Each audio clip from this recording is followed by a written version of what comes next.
Hello everyone, I'm Niki from the Technical Department of Singapore office. This time, I will introduce the Satsurv functions in civil engineering. We will focus on the frequently asked questions and the function usage.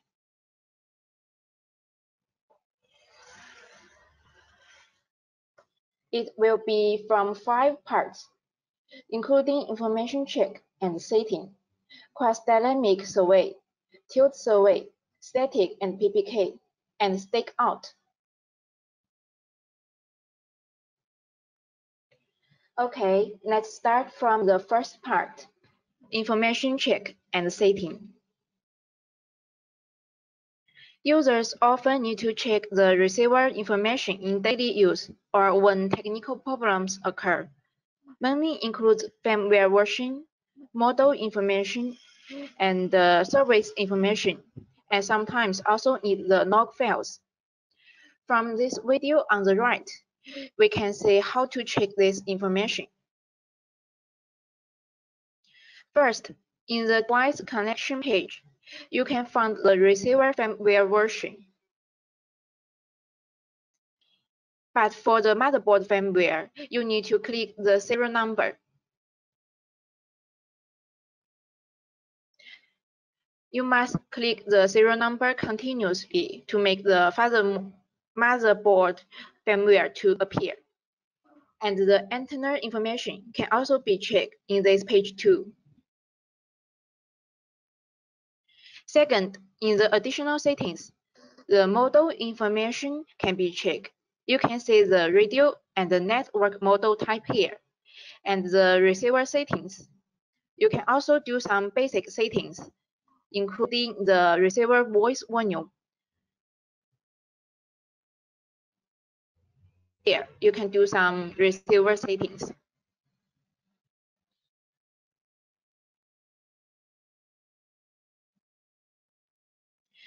And also, the satellite tracking constellation can be switched.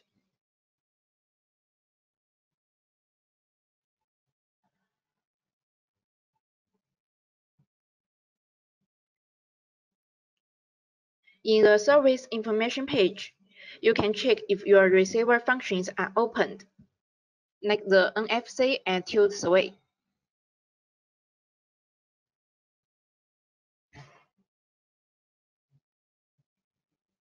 Third, some technical issues will require a log file, which can be found in the controller, file manager, internal storage, Satlab, log folder.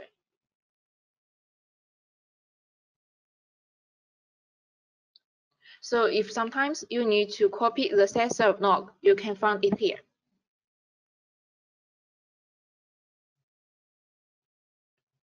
For the detailed survey, users can switch the graph and the test view by the button on the upper left corner as below to meet the daily server requirements.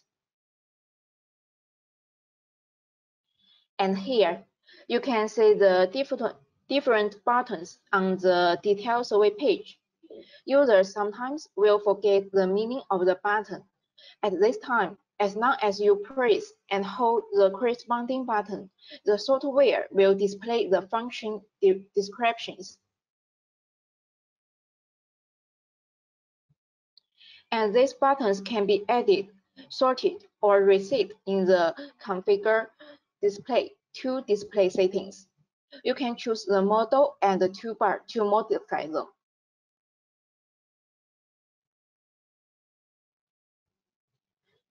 Furthermore, some users prefer to use the physical buttons of the SHC30 controller.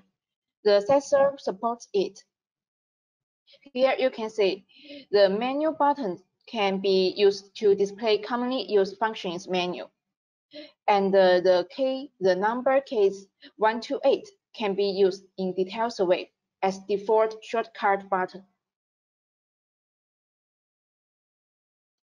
In addition, the number case 1 to 9 can also be set as a shortcut key for the quick code point connection.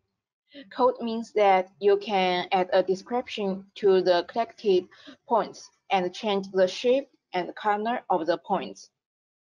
The shortcut content of the physical number buttons can be changed to quick code in the Configure Data Physical Shortcut option.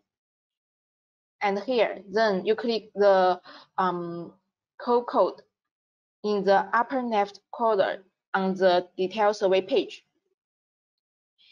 and numpress the corresponding number. You can customize the shortcut code of the setting button and use it to collect points.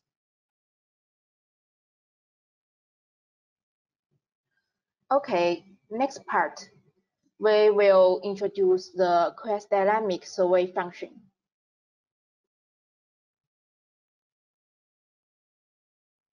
The reason why Quasi-dynamic Survey is used is that users sometimes will encounter the following problems in the heavily sheltered circumstance. The first one, there are fewer satellites, some noise, and will be serious multipass interference, and the GNSS signal is unstable. Second, no RTK fixed rate, more snap points, and the accuracy is unstable. Third, incorrect coordinates even in the RTK fixed data.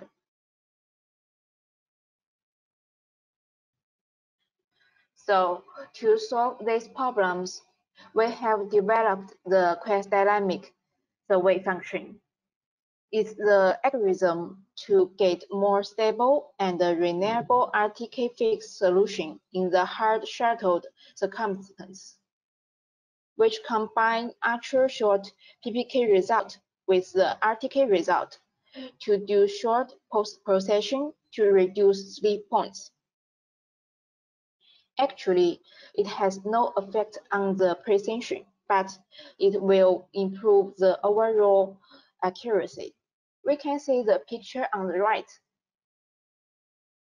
If accuracy is very low, it means that the points deviate far from the correct value. This is called the sleep point. Quasi-dynamic survey function removes these sleep points. And now the receiver models supporting these functions are SL900 and SL700.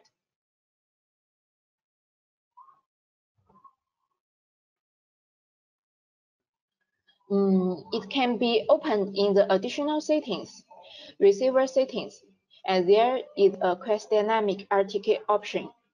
It needs to ensure that the correction data has been always gated from the base or course more than 30 seconds before this function can be ready to use.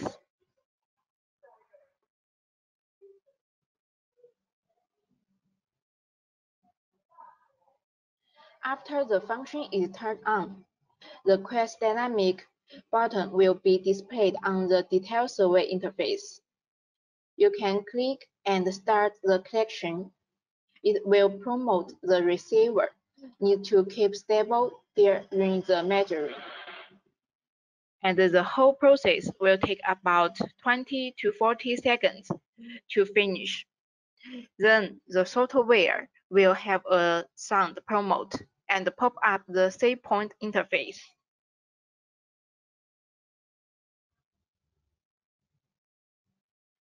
Okay, this is about the Quasi-dynamic survey, and you can give it a try after the webinar.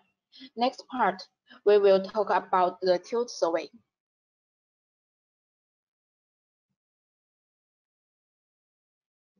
In the field survey, users often will face some special situations which are hard to survey points.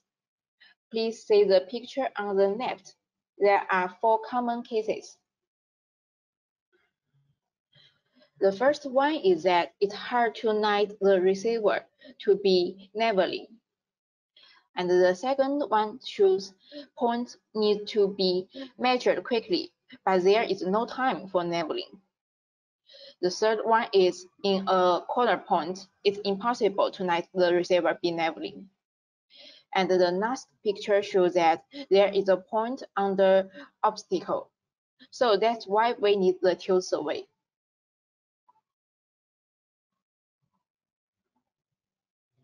It means that when the receiver is tilted, it still can get the coordinates of the ground point. The tilt survey calculates the coordinates by combining the receiver face center coordinates,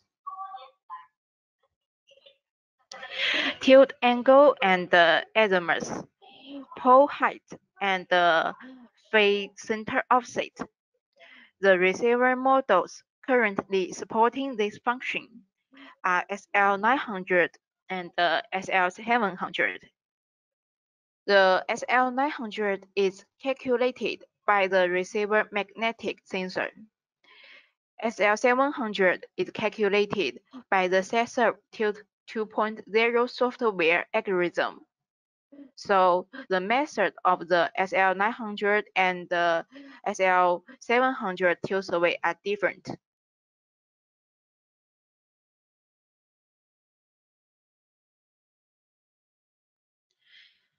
So let's first introduce the SL900 tilt survey function. Because the receiver has built-in sensors, so the SL900 must need to be calibrated before using the tilt survey function.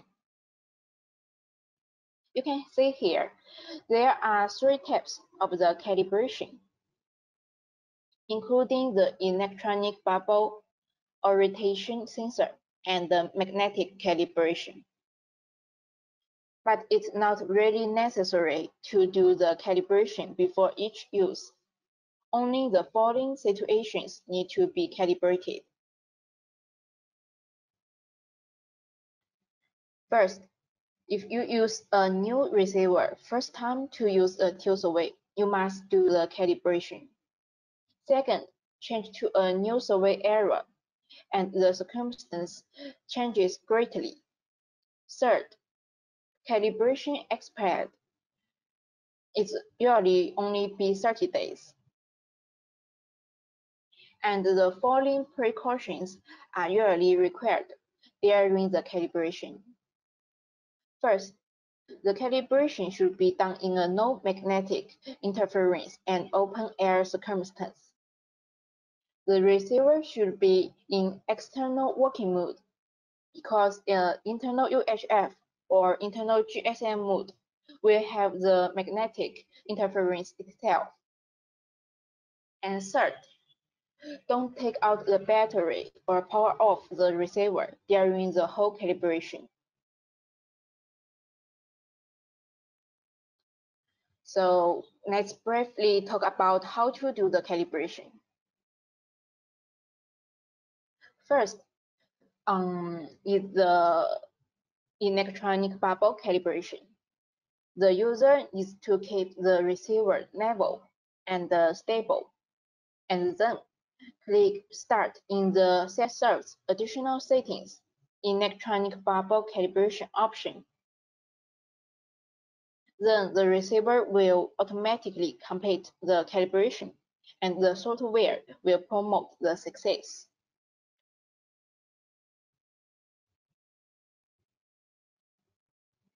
Second is the orientation sensor calibration. Click Start in the additional settings orientation sensor calibration option. You can find it here, and the software will promote the calibration steps, and will be a picture to show how to do the calibrate.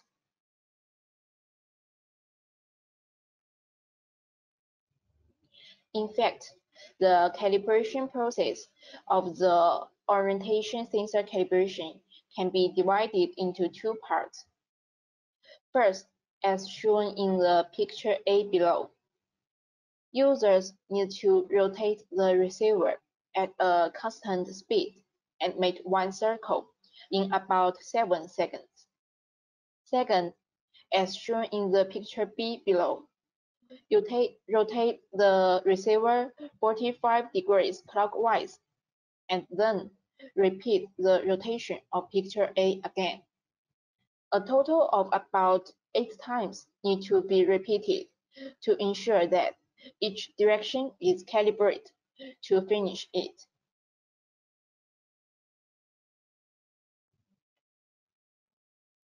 The third calibration to be done is the magnetic calibration. Still need to keep the receiver level and stable. Then click Start in Additional Settings, Magnetic Calibration option.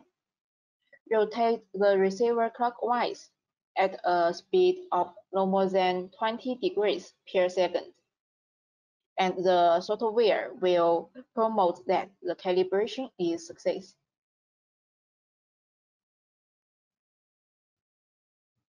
After completing the above calibration, the tilt survey function can be used.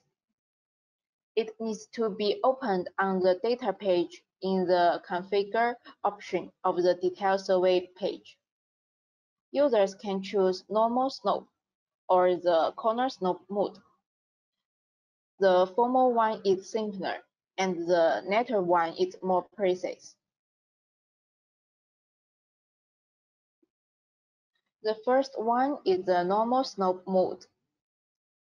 After the option is turned on, keep the receiver tilted and still. Click the Store Point button on the Detail Survey page to click the point, and it will be OK. Save Point interface will show the tilt angle and azimuth.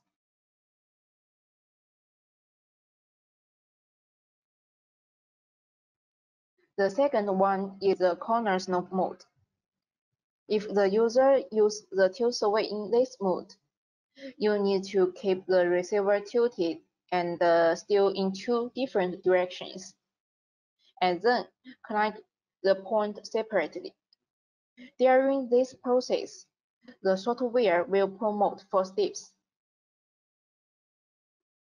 And this is about the tilt survey of the SL900. The accuracy can reach about 3 to 4 centimeters.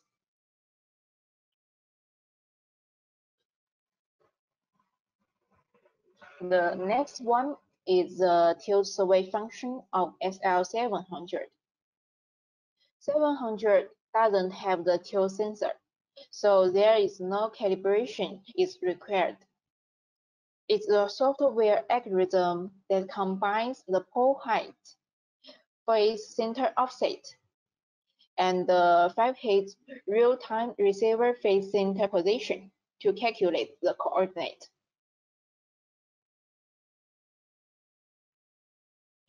The users also need to open the option in the Configure Data Slope Method 2.0 and then click the Store Point button to click the point. The software will promote the picture to show how to do the collection, and you need to keep the receiver tilted and shake the pole around the center to make the progress bar reach to the 100%. It usually will take about 15 seconds to finish it. And this is about the tilt survey of SL700. The accuracy can reach about 5 centimeters. When collecting with SL700 tilt survey 2.0 function, the following two methods are recommended. The first one is when you in the open circumstance. It suggests that tilt about 15 degrees and shake into a big circle.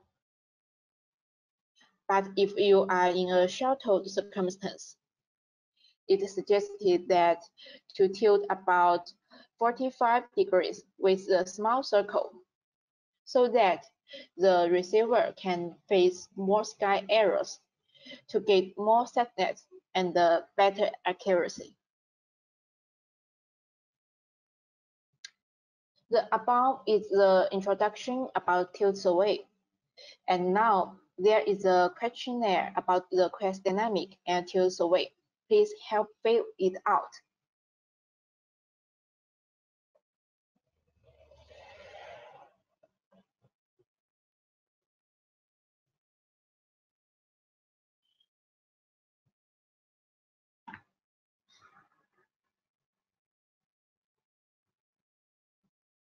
Will you often use quasi-dynamic survey and tilt survey in your daily work? A. Both quasi-dynamic survey and tilt survey are often used. B.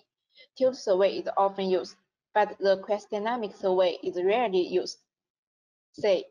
Quasi-dynamic survey is often used, but tilt survey is rarely used. D.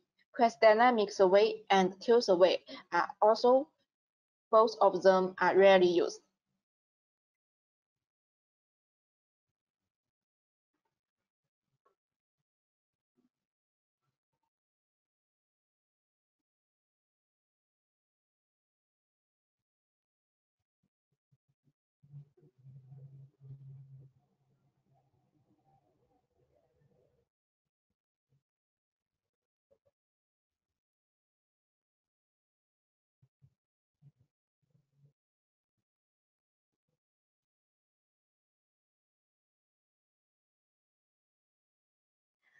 Okay, let's continue.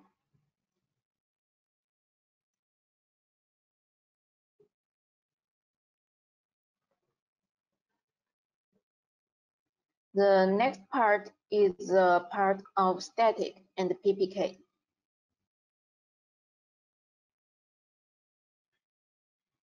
First, static collection is a commonly used receiver mode. In the Satsurv static page, users can start the work with static settings and do static data management.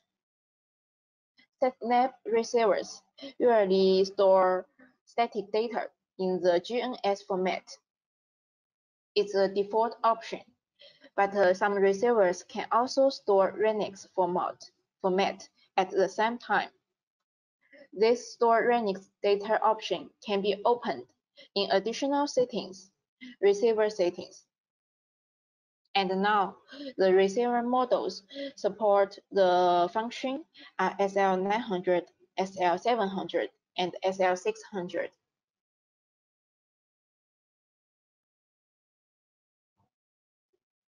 In the static settings interface, set the duration option can be checked to set static collection duration in hours. After the setting, the receiver will stop collection at the specified time and automatically shut down. The receiver models now support this function are SL900 and SL700. And please note that the set duration can only be used when the static mode option is checked. In addition, it also suggests that to enable this static mode option when doing some normal static collection, because if you check the static mode option, it will save more battery power.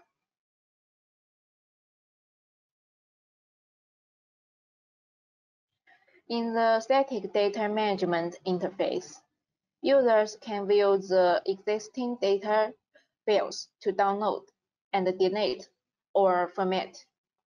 None creates a record and then you can operate it. When you try to download the static data, it will show the download path, and after the successful download, it will show the download path, and you can find it in the controller folders.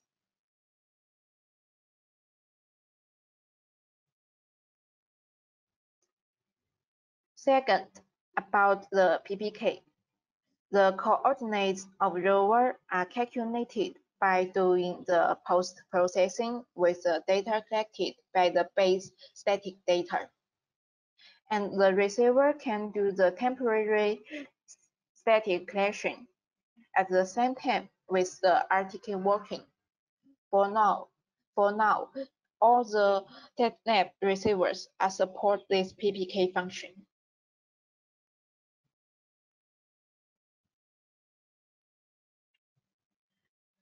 In the detailed survey page, you can click the PPK button to enter this function.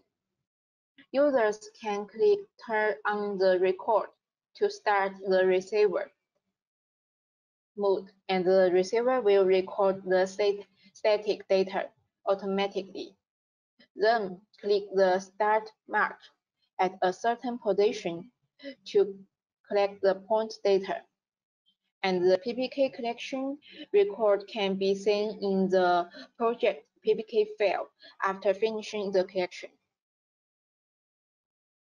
The data and mark information recorded by the rover PPK will be stored in the Renix folder of the receiver in the Renix format, which can be processed in the SGS. At present, the Satsurv software only supports point-by-point collection, but not continuous collection of the PPK.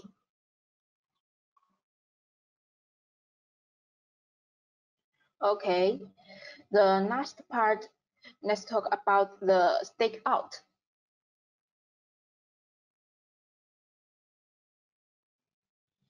Satsurv supports 3 stakeout modes, including stake points, stake line, and elevation difference. Users can design the points line surfaces on the join and use the survey devices to find them in the field.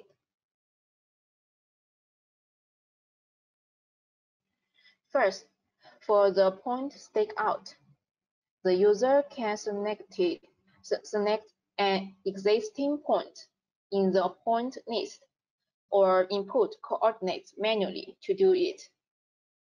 And the stakeout interface will display 2 different circles with the stakeout point as a center. You can see the next picture here. The green one will indicate the distance range of the stakeout promote, and the red one indicates the range of stakeout accuracy. They can be manually changed.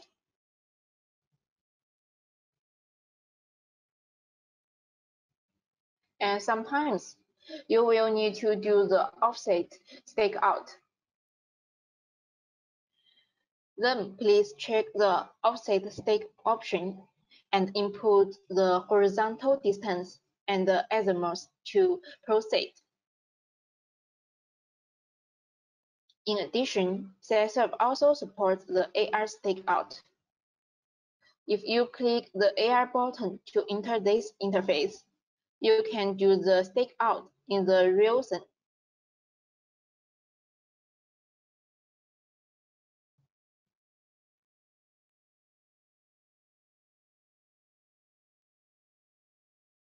Another commonly used function is the CAD base map. Users can import the DXF files into the Satsurv and select points in the base map in different ways to do the stakeout. Many of our users will like to use the CAD DXF files as a base map, and the direction of the stakeout arrow can be fixed. If you open the fixed direction or open the controller direction in the display settings to avoid random change of the direction. Furthermore, stakeout guide type can also be modified in the stake settings. Users can choose front-back or the north-south. There are 2 different modes to guide the users to do the stakeout, and they can choose the mode they like to adapt it to their stakeout habits.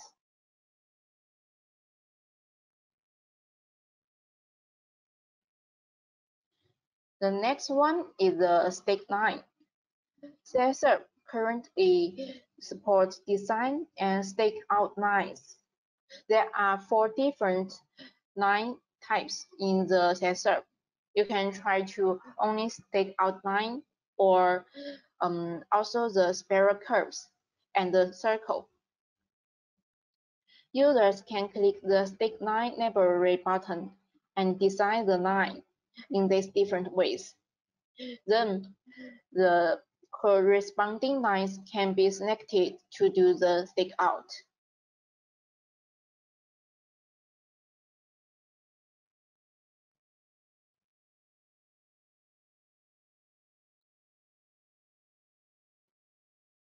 During the stakeout process, users can also click Sample Point button to input the manage on point of the point to be staked and to fund it, then could do the stakeout work. The promote box below the software will display relevant information in the real time. Here you can see it will show your location difference between your real-time location and the stakeout.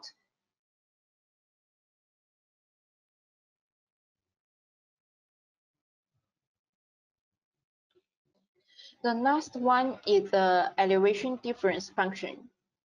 This function is used to calculate the elevation difference between the current point and the fitting point of the surface, so as to know how much earthwork is cut or need to fill in the surface.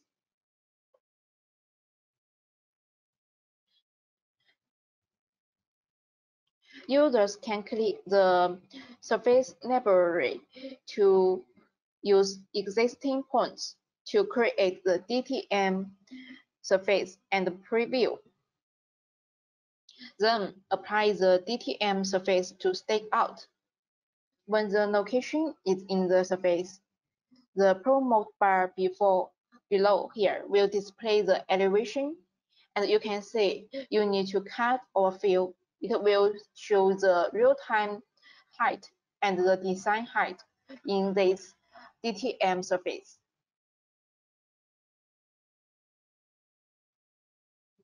Okay, so the above is the introduction about stakeout. And now there is a questionnaire about the static and the PPK stakeout.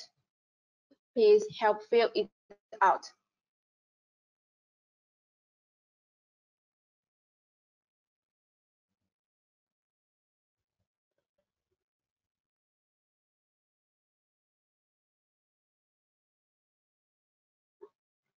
Will you often use static and PPK and the stakeout in your daily work? A. Both static and PPK and stakeout are often used. B. Static and PPK is often used, but stakeout is rarely used. C.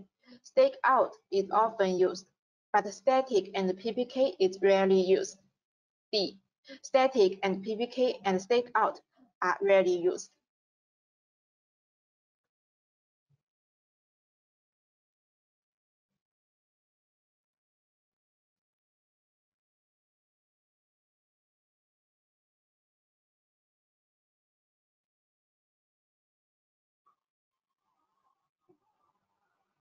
Okay, so thanks for your listening. This time the webinar is finished.